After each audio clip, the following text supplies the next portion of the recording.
Consumers are getting more sophisticated, and they're understanding as they sit in their cars for an hour and a half on the way home to see their children, and they get home and their children are already asleep, that they've been sold a lifestyle that isn't all that it was cracked up to be.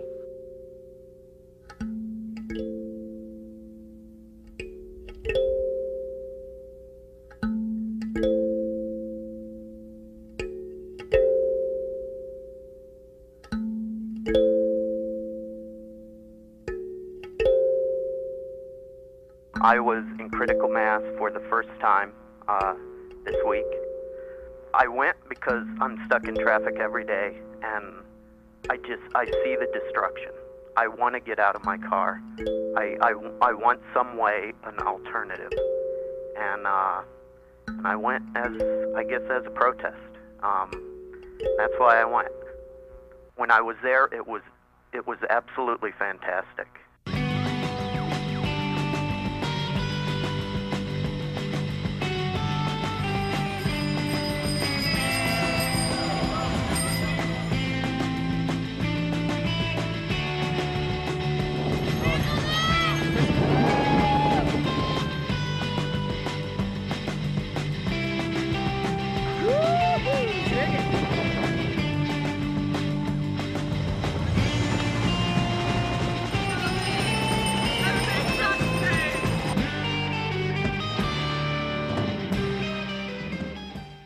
I saw this thing happening, and it was just such a good feeling to be there, and it had so many right-on messages, and it was like the perfect combination of do what you want to do, but be a nice person. Last Friday of the month, bicycle ride to celebrate the bicycle and to dominate the streets for a change, to experience what it's like to be in the majority, to experience what it's like to feel safe and surrounded by fellow cyclists. That's what critical mass is.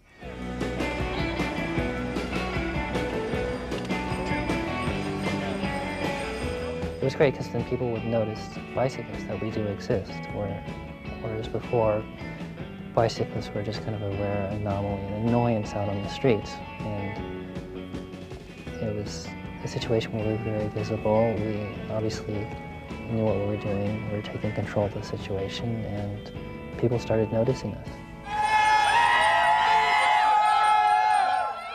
I didn't count on the cop participation and how overwhelming that would get to be, and that it would be so big in the, power's eyes that it would actually need to be contained. Like, that whole dynamic I did not envision. I didn't think we'd be like, riot in San Francisco, newsworthy top headline kind of stuff. I'd always pictured it just kind of eventually growing and growing, and of course you daydream about the utopia society where everybody just rides their bike to work, and of course I thought that critical mass would do that.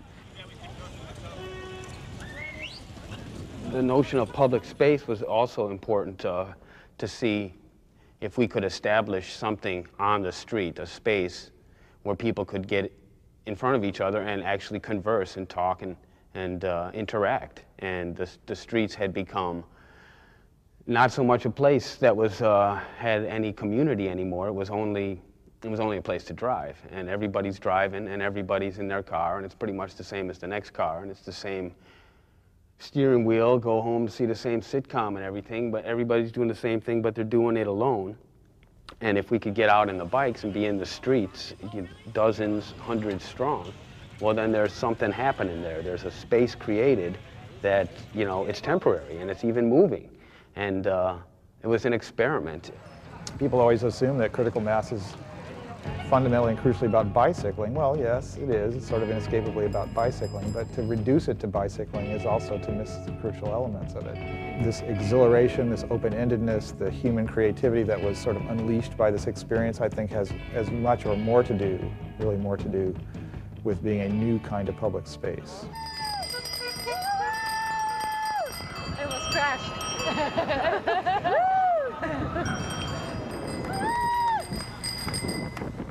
I think it was all about, can we get some people to come out and be together and actually meet up at the same time in the same place. That alone was like, who knows, you know, maybe they'll come, maybe they won't. Maybe we'll come, maybe we won't, you know, we didn't really know. I mean, we just talked about it for a long time, and then Chris started handing out some flyers on 7th and Market, and we started making more propaganda pieces, and we started the Commute Clot in September of 1992. And it was the Commute Clot for a couple of months at about 30, 40, 50, 60 riders each month, somewhere in there. And then we saw the movie Return of the Scorcher, and the name had to become Critical Mass. Scene in there is about the bike riding in China. Buses, taxi cabs, and motorcycles coming through intersections with no traffic lights, and this kind of innate ability that they've developed over time to make that work.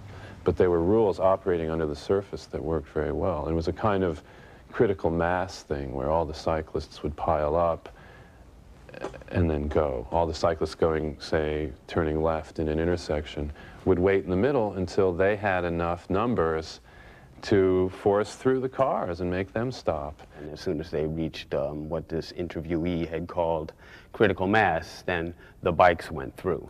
And that just captured the spirit perfectly. So it became critical mass right then.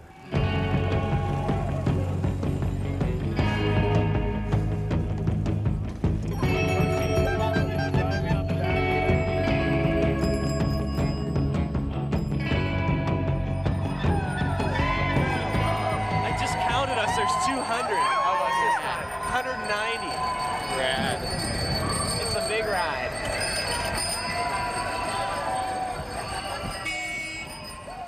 Well, first off, critical mass was just created as a social space. There was no real objective except to ride home together. But a lot of times you did a circuitous route and you just enjoyed people's company. And that was the whole thing. You got to keep the ride fun or people aren't going to keep returning. So you don't want this political dogma to wear people down. You just want to make it fun, and whoever wants to bring their political dogma and have their political dogma subset group did it. There isn't a commercial interest. There isn't any one group that critical mass is trying to appeal towards.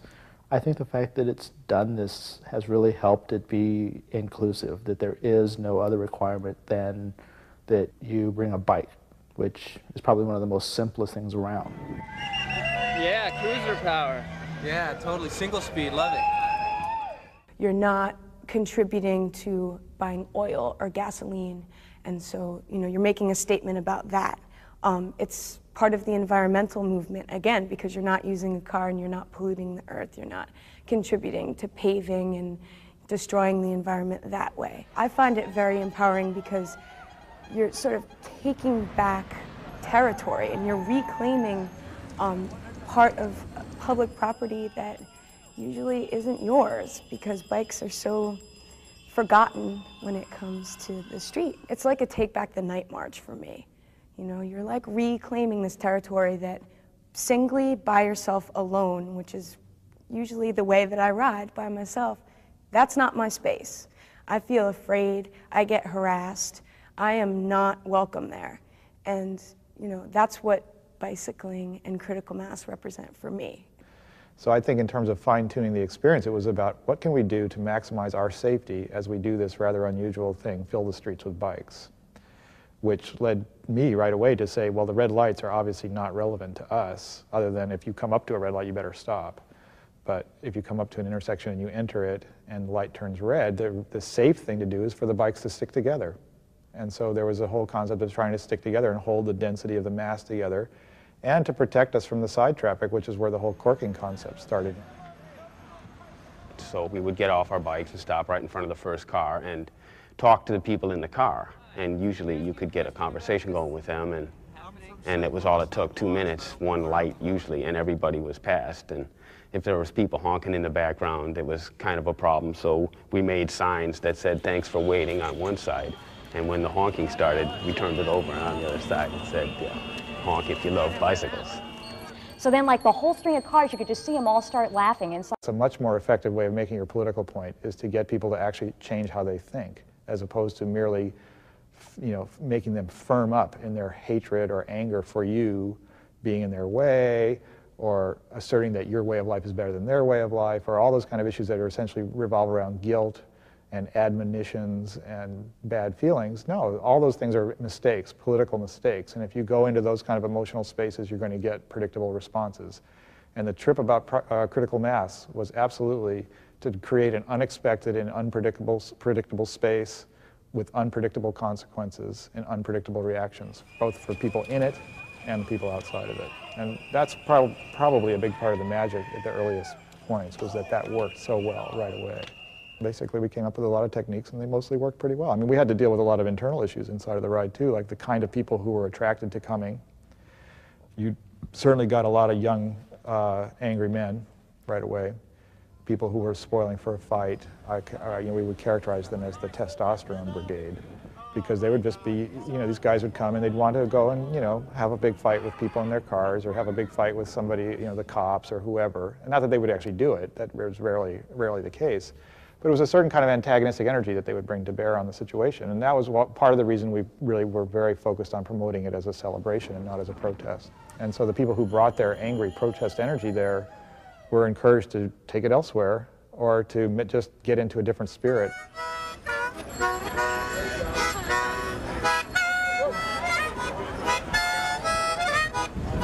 First time I've ridden this thing. Artistic people were kind of into critical mass, and then they had this venue as far as creativity and your own sense of advertising and how you wanted to put your message out there. And here's critical mass, and you can just kind of do it. It was just a great forum for communication on a really personal level. Mobility is something very exciting, very rewarding. I mean, that's the way we devised to punish people, is to put them in a room and not allow them to move for years on end, in a prison. So moving about is super exciting. It's like one of the most exciting things. So therefore, to look at how a society chooses to move about within the realms of their territory is very revealing about, what type of society it is. And that in a place like downtown San Francisco, a thing like critical mass should sort of appear out of the blue, for most people out of the blue, is super exciting, in terms of a document of how many people there were that were thinking differently at the same time, and in touch with a bunch of other people that were thinking differently with them in the same direction, So I guess I use like traffic metaphors a lot because of that. I spent quite a bit of time studying billboards, or just looking at billboards first.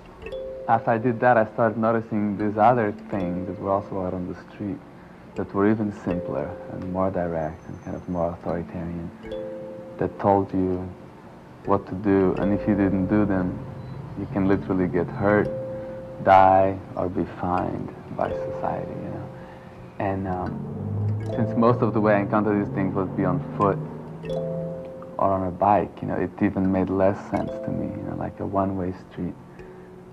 It's clearly like a cultural determination, a rule, It looks just like any other street, you can zigzag, you can walk, So that seemed like a rather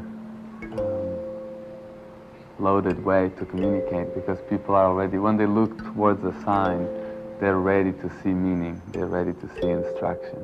And so it was interesting for me to use that delivery system and replace a clear instruction with a doubt or a puzzlement. That challenges societal norms, challenges people in their car, do something until somebody says you can't, and then say, well, why not? And then open the dialogue there. And that's what critical mass did. It was at the beginning of critical mass. It was Friday in February '93, I believe. And we wanted to create something dramatic for ourselves to express our general irritation with the condition of street travel and roads. And getting doored is obviously a major part of that experience. And so we came up with this idea, the Chrysler Imperial car door with a bicycle hurtling into it and the mannequin flying over the top. And my co-Department of Public Art members worked on this for a couple of weeks, welding and manufacturing the whole thing. And then that morning we got together with a borrowed truck and our paper suits that we'd bought and our new logo and our new clipboard and our new work order from the non-existent Department of Public Art.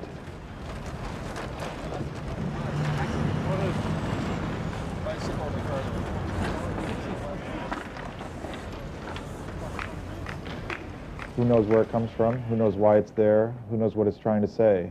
You look at it, you think about it, you take it off with you, the thoughts, the memories, the visuals, and having done so, you have a conversation. You have an additional thought of what you can do yourself in life. You get a wrinkle on something you were already thinking about, that suddenly you think about it in a slightly different way. The expectations of what you can do, what you can get away with, are altered because something's been gotten away with and it's been in your face. So guerrilla art is very powerful and very weak at the same time. It is everything. It can cause anything at all, and it can cause nothing at all, and we don't know until we do it. And in the doing of it is the satisfaction. It's not necessarily about results.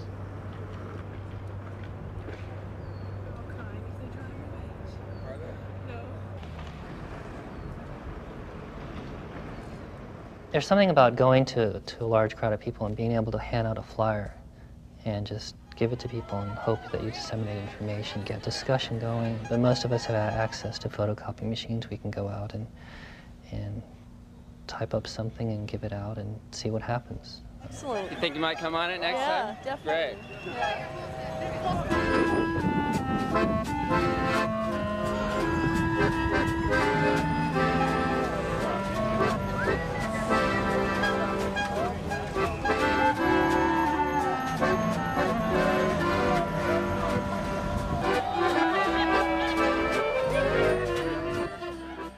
We didn't want to use the media to spread our message.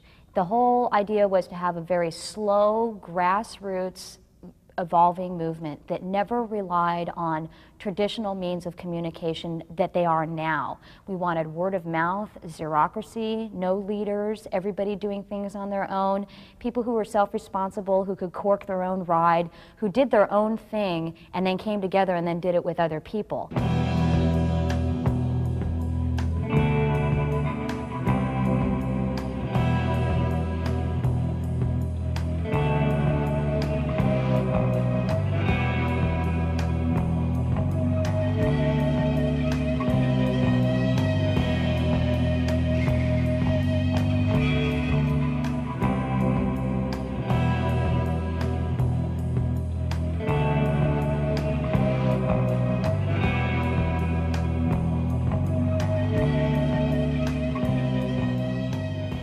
Only carefully defined about what it wasn't.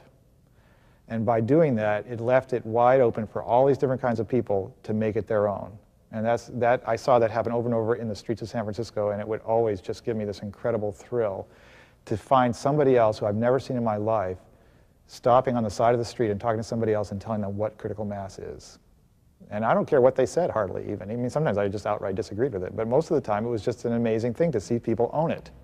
And own it as their own, something they had chosen to do and they had made it their own. And that's an incredibly powerful moment when that starts to happen on such a grassroots scale and spreads by word of mouth primarily around the city, around the Bay Area, and pretty soon around the state and around the world.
I think the most amazing feeling is that the streets are much quieter.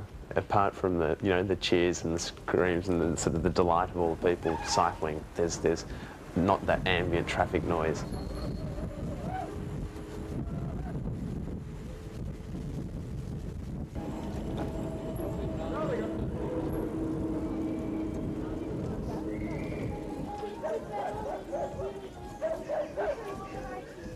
We're getting a few families and people who are just interested in people coming along to see what the hell's going on, and they're realising their own deep concern for the city, and there aren't many forums for expression of that concern. So I think we're getting a lot of people coming along to critical mass because they see it as one way that they can stand up and wave and say, well, we're doing something to offer an alternative, to show a different way of life.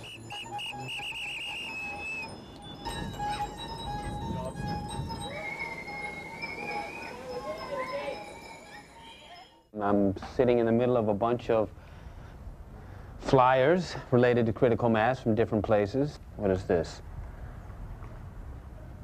I think that's from England somewhere. Here's LA, Chicago. Here's New York City. This one is, hey look, it's Grateful Mass, which is very much, it owes a lot of its graphic stuff to the Grateful Dead albums and their whole scene, and this was put out after Jerry Garcia, the guitar player for the Grateful Dead, after he died up in Marin, and many people were sad. And he was an icon here in San Francisco, and the critical mass that took place after he died, one of the route proposals was this Grateful Mass going out to Golden Gate Park. And it was one of many proposals, and it was voted on, and it won. This was me learning how to use CorelDRAW on the PC, and I discovered the blend fill tool, and I made all these little triangles coming out of this guy's head. I made him on his bicycle in a wave. We were going to try to take critical mass all the way out to the beach, which it hadn't been that far yet, and it went out to the beach. This is the second anniversary. We're at about 800 strong or so, maybe upwards of 1,000. It shows the crowd, as we've obviously taken about 4 city blocks here, solid wall-to-wall bikes. These are examples of little stickers and little things that come out, and people hand these out at critical mass all the time. They do them for their own reasons, and they hand them out, and it's great to see. This is a 1/100th of the things that I've seen, if that. This is one that came out in Halloween. I think the good time nature of Halloween and critical mass goes hand in hand, and every Halloween ride has been great. Yeah, hit it. Play it again. I'll drink to that.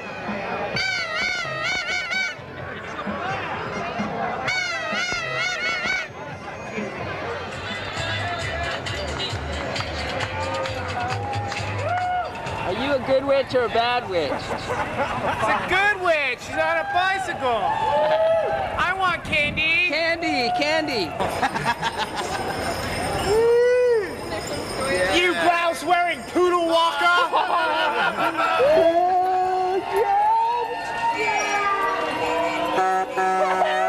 Excuse me, your car needs a tune-up. I don't know what's the problem. And I don't care. My car, I can do whatever I want to. Go home. Oh, yeah, honey. And hold the mushrooms, extra anchovies.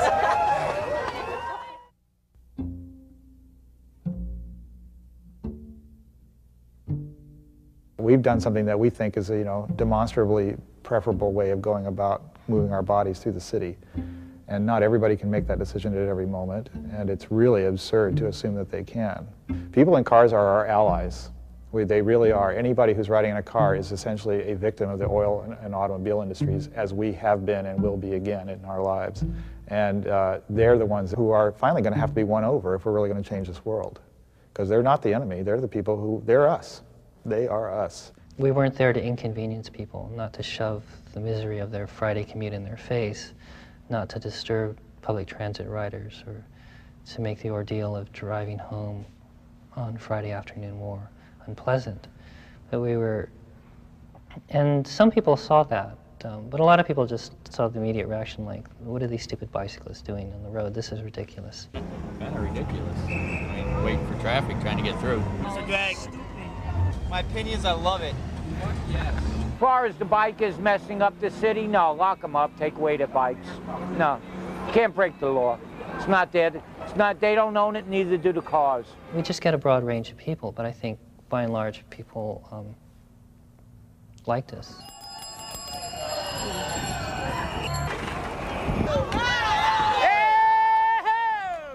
The second period of time was when the police got involved, and that was a big transition. As we were going up Market Street, somebody tried to push through the crowd in their car, and there was a confrontation.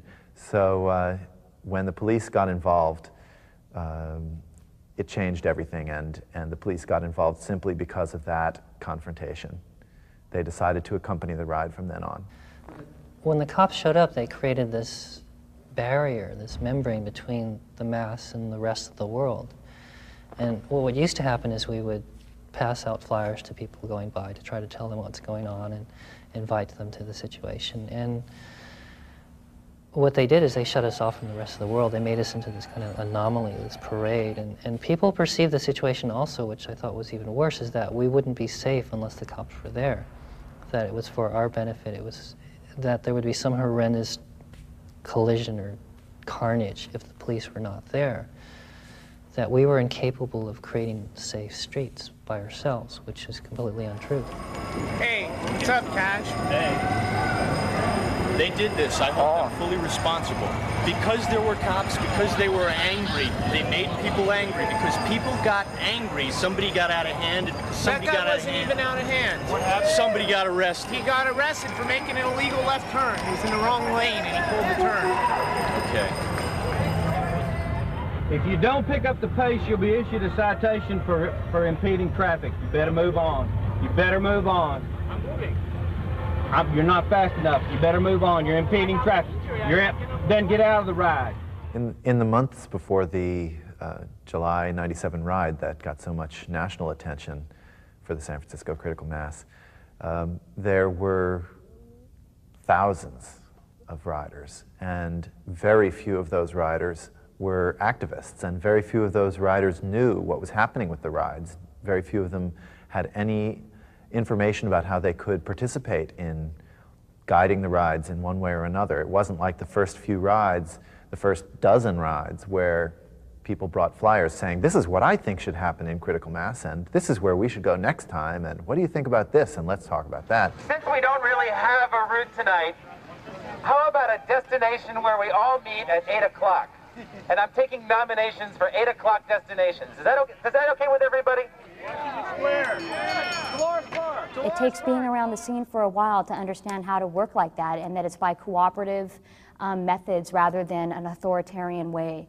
And it's so different from the way anything else is run that I think it's at once befuddling, but at another way it's really liberating. If you go to the front of a critical mass ride during the period of 1994 through 1997, you would see all kinds of people who were not involved in organizing the rides, and had never even thought about how the rides were organized, didn't really ask themselves, why is it that the police are at the front of this ride? And when the police would zoom ahead to block the traffic for us, they would zoom ahead too.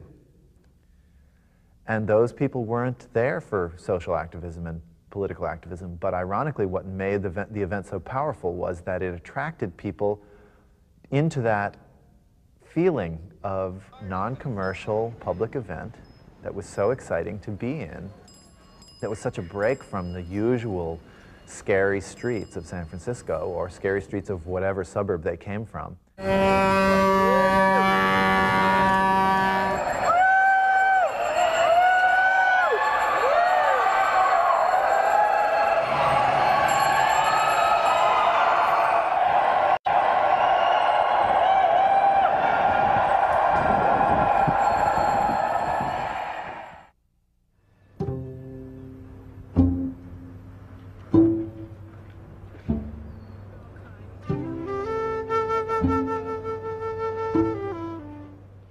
Unfortunately, I think that people shy away from activism for simple practical reasons.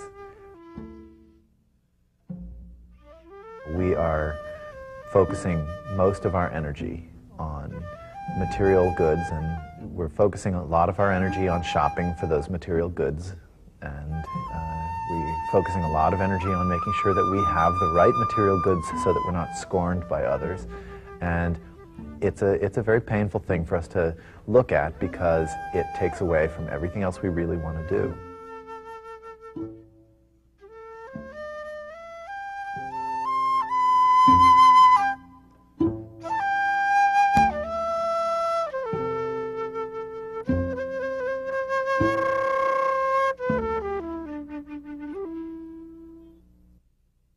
I think the capacity to experience something radically new depends on an imaginative frame of mind. And I think that a lot of people might come to critical mass with an expectation that it's going to just be a bike ride with a bunch of people. But even then, even in the most narrow expectations, you're going to be on the street, you're riding down the street, you don't know what's going to happen.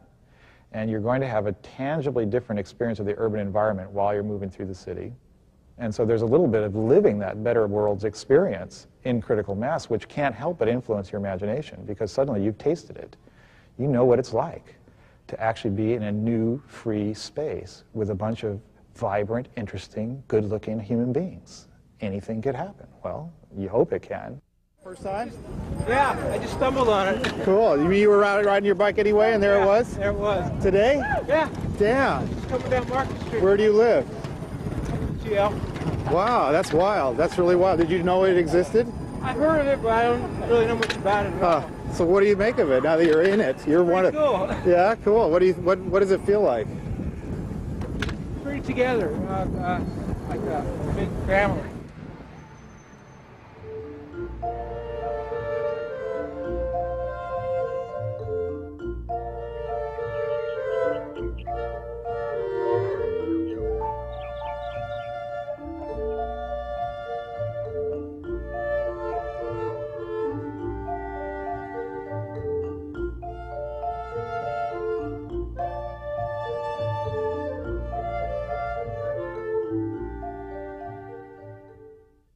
It started to be so interesting about what would happen at the next critical mass that it became the social highlight of what I was doing at the time. And it was great. It was wonderful to prepare for, and it was magical when it was going on. And then you would think back about how great it was and what you could do next time to make it better or make it different or whatever. And then a lot of different people began to participate in planning different routes and planning different ways of doing critical mass and having fun with it. And that went on pretty much unendingly all the way until early '97. And then you get through most of first part of '97, you get to June '97 when it goes to Sausalito, as it has generally gone year after year since about the third year. And apparently our mayor, Willie Brown, got stuck in traffic. So he made a very threatening and inflammatory comment that led to a media frenzy in the boring middle news lull of the summer. The media twisted our participation in that event as making a deal with the city on the route of critical mass. And that was a complete lie. When the headlines hit the papers, the politicians needed somebody to represent critical mass so bad that they portrayed our board as representing critical mass. It was not possible for the mayor to engineer what would happen with critical mass. How was he going to stop the ride? There just wasn't any way. There's no leadership. There's nobody you can convince to say, okay, don't bring your people out here to ride. And what were they going to do? Arrest everybody? There's just too many people to arrest everybody. And I realized that, and I think the bicyclists realized that, and eventually the mayor's office began to realize that. And then it was a scramble to save face. And so that real vibrant sense of our independence was obviously under great threat in July. And we showed up down there bent on proving that we weren't answering to them or to anybody. That we were going to have critical mass like we'd always had it. We would go where we want to go, we would leave when we want to leave, and we would do what we want to do. We had a very productive meeting the other day, and at that meeting it was agreed upon that the route tonight would start at 6:30. And people would agree to stay on the designated route. There's been a lot.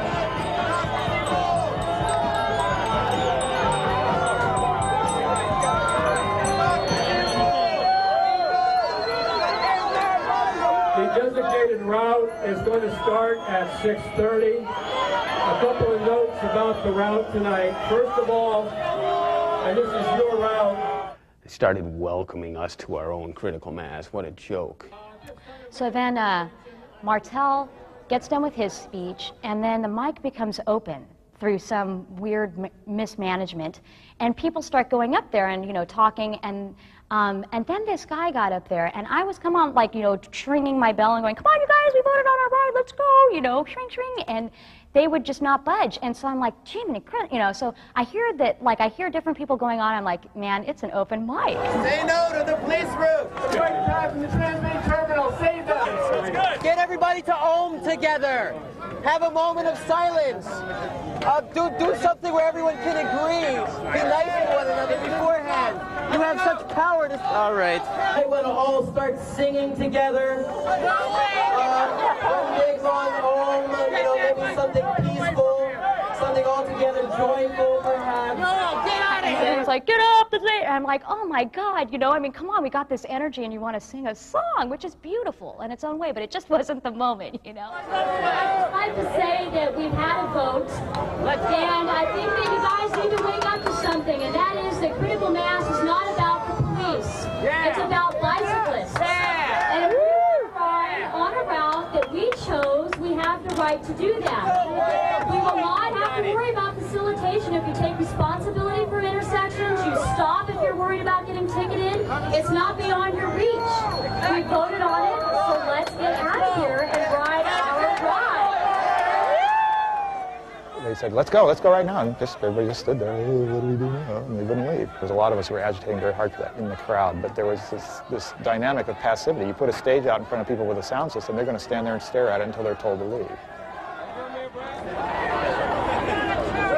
In about 10 minutes, you're going to start a typical San Francisco event. You're going to move around the city. You're going to enjoy yourself. And you're even going to tolerate those who don't want to hear others speak.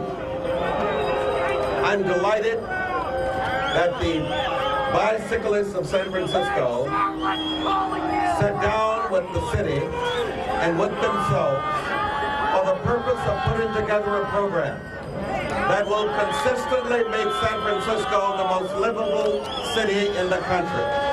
I hope you can follow the route. I hope my officers and all others who are assisting, including your monitors, will be as effective as they need to be. Have a good ride.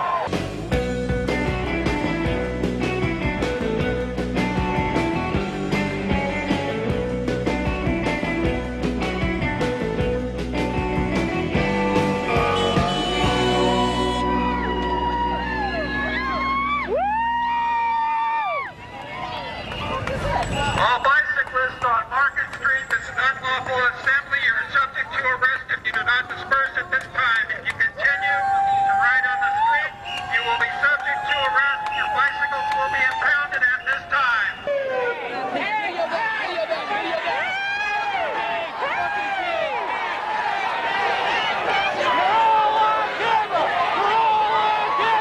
The world is watching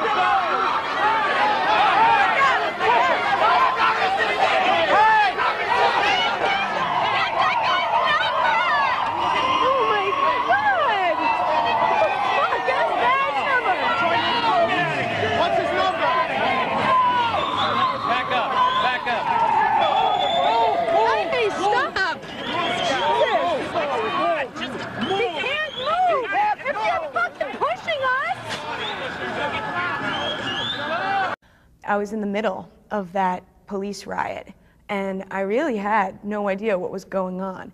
And I captured the whole thing on video. And as soon as it was over, I was on the phone trying to get in touch with Channel 5 and Channel 4 and all of the mainstream news media. People did not know that that happened because Channel 2, Channel 4, Channel 5, and Channel 7 did not use that footage.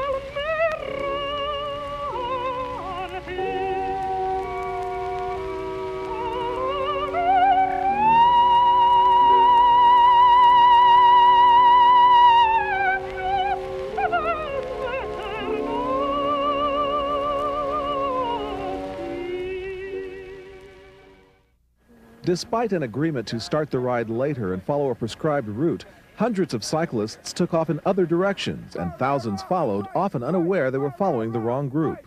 Well, obviously it was a terrible mess.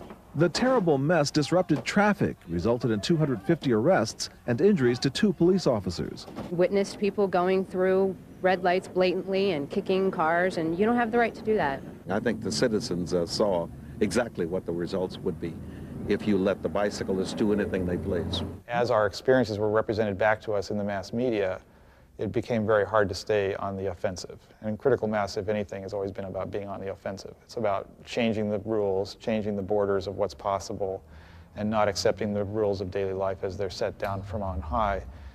I think that their response was really like heavy-handed.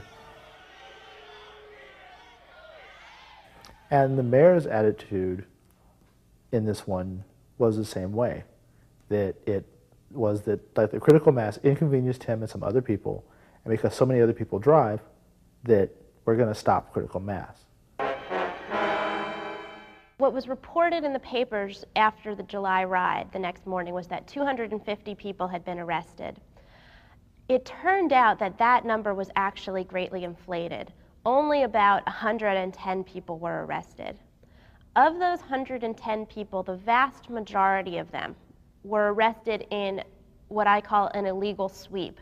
They were all arrested at the corner of Sacramento and Montgomery when the police just cordoned off the street and collected all the bicyclists that happened to be riding in that direction, surrounded them, arrested them, and took them all to jail. And in not a single one of those cases was there a conviction. None of those people were convicted. One of the cases that I personally handled that was a misdemeanor case was of a girl who was arrested for assault on a police officer. And the videotape showed that what the officer had written in his police report wasn't true. The videotape showed this huge officer sitting on top of my client, who was a rather small girl, and did not show her doing anything except attempting to get out of his way. We knew that we hadn't done anything particularly wrong or different than what we'd done before. In fact, if anything, we just had more fun doing it. And yet all these lies, this incredible frenzy of outright falsehoods was being broadcast and disseminated throughout the press.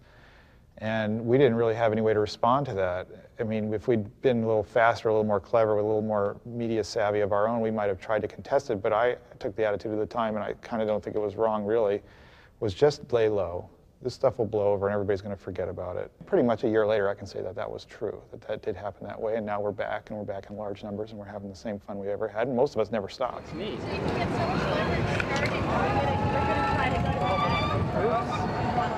Hey, is this your first critical mass? Yeah. Is it? All right. Yeah, mine too. Great, good. What are you looking forward to about it? I just love here doing it. It's just like fun, you know. It's fun. Join the party.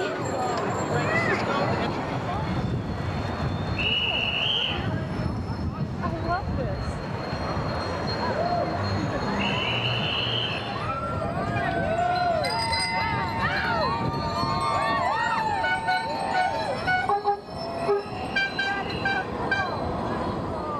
Giving out roses. That's great.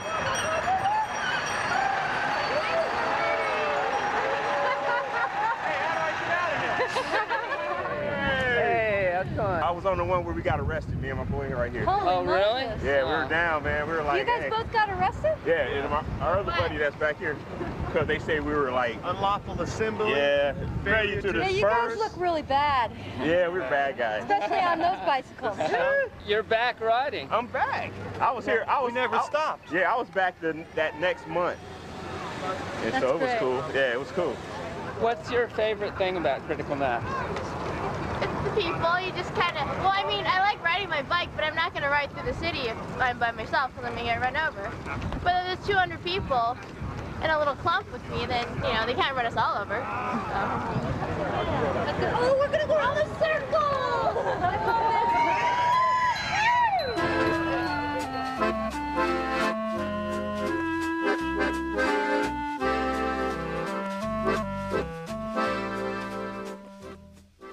In 1991, before critical mass, there were not that many bikes out there. And today, there are so many. And any given day you go to Market Street, you're going to see clots of 10 to 20 to 30 bikes riding by during the rush hour in either direction, routinely, absolutely normal every day. And that's going to influence anybody, child or adult's sense of the city and its possibilities. And a lot of people have taken the critical mass experience as an instigation to get on a bike. I know dozens and dozens of people who I've met personally who said, you know, thanks to critical mass, I started riding, and this is great. I've saved tons of money, I'm having a great time, I met new people, I have a whole different life. And it's changed people's lives in a really tangible way, on a very concrete sense, on a day-to-day level. And I think that's fantastic. I mean, that's as much as we could hope for. Today, tomorrow we can hope for more. But today, that's as good as it gets. And that's pretty good.